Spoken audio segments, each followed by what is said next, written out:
আসসালামু আলাইকুম ওয়ারহমতুল্লাহ। গুরুত্বপূর্ণ একটি আয়াত, সূরা জুকরুফ আয়াত ৬৭। আল্লাহ বলছেন, সেদিন বন্ধুরা একে অন্যের শত্রু হবে মুত্তাকিরা ছাড়া। এই আয়াতে বোঝানো হয়েছে কিয়ামতের দিন যারা খারাপ বন্ধুর সাথে চলাফেরা করছে, আর খারাপ সাথে চলাফেরা করছে, আর যে ভালো ও খারাপ বন্ধুর সাথে বন্ধুত্ব করছে, চলাফেরা করছে, তো খারাপ সকল বন্ধু কিয়ামতের দিন শত্রু হয়ে যাবে আপনার। মুত্তাকিরা ছাড়া, অর্থাৎ ভালো বন্ধুরা ওইখানেও বন্ধুত্ব থাকবে।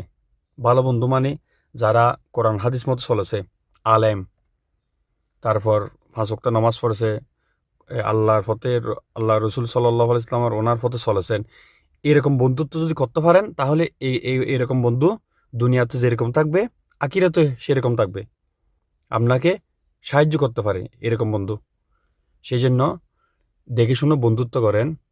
খারাপ বন্ধুর সাথে, খারাপ মানুষের সাথে বন্ধুত্ব করিয়েন না। যারা আল্লাহর পথে চলে, রসুল সাল্লাহ ইসলামের পথে চলে, এদের সাথে বন্ধুত্ব করেন দুনিয়াতে, তাহলে কিয়ামতের দিন আপনাকে সাহায্য করবে। আর খারাপ বন্ধুরা আপনার শত্রু হয়ে যাবে। এটা কোরআনের আয়াত, স্পষ্ট। আল্লাহ সবাইকে হেদায়েত দান করুক, আমিন।